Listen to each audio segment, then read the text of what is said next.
Hari ini kita akan lihat soalan mencari pola. Kita nampak 8 kaedah utama untuk mencari pola. Ia tidak terhad kepada 8 kaedah ini ada lain, tetapi inilah pola sering kita jumpa. Pertama, lihat jenis pola, iaitu penggantian benar. Untuk penggantian benar, kita lihat 6, 12, 28, 24. Nombor sebelumnya tambah 6 jadi nombor seterusnya. 24 tambah 6 sama dengan 30. Pola kedua ialah penggantian tolak ikut pola tolak. 19, 16, 13, pola tolak 3. 10 tolak 3 sama dengan 7. Jadi itu jawapannya.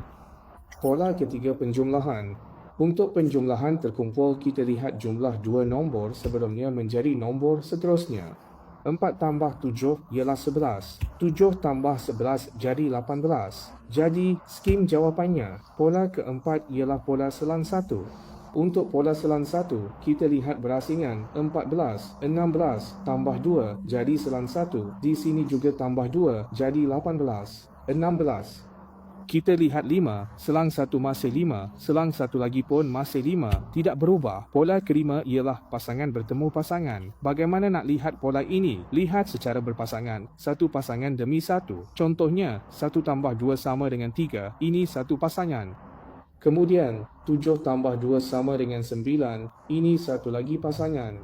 Jadi, 11 nak dipasangkan dengan apa? Tambah 2 juga. 11 tambah 2 sama dengan 13. Inilah dipanggil pasangan bertemu pasangan. Seterusnya, pola keenam ialah gandaan. 3, 6, 12, 24, semuanya bertambah 2 kali ganda. 3 darab 2, 6. 6 darab 2, 12. 12 darab 2, 24. 24 darab 2, 48. Pola ketujuh pula ialah penggandaan diri. Penggandaan diri bermaksud dua nombor sama didarabkan. Ia mengikut pola ini, 2, 3, 4 kuasa 2, 5 kuasa 2 dan 6 kuasa 2. Jadi 6 darab 6 sama dengan 36. Baik, pola ke-8 pula ialah pecahan.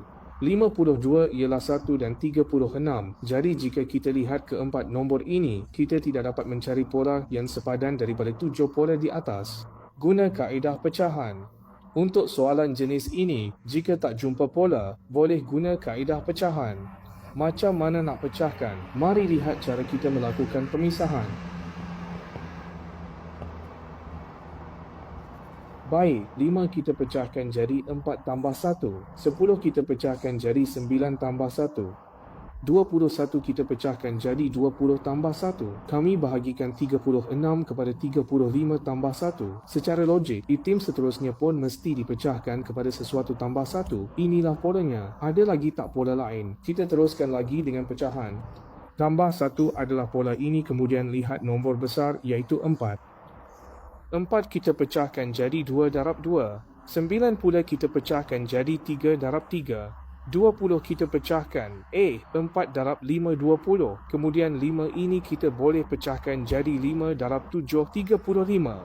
Baik, maksudnya nombor ini sebenarnya kita boleh pecahkan lagi. Jadi nak pecahkan kepada berapa pula? Kita tengok pola sebelum ini. Ada tak kita boleh jumpa pola di situ? Kita tengok yang ini.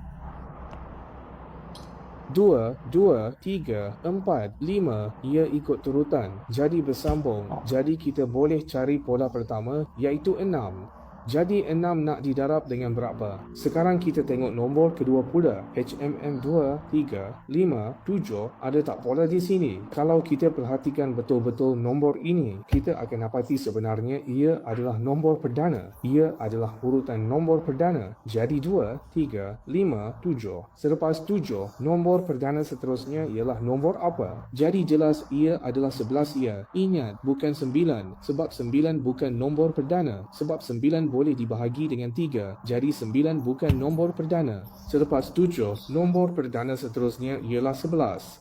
6 darab 11 sama dengan 66. Inilah jawapannya. Akhir sekali, 66 tambah 1 ialah 67. Sudah belajar?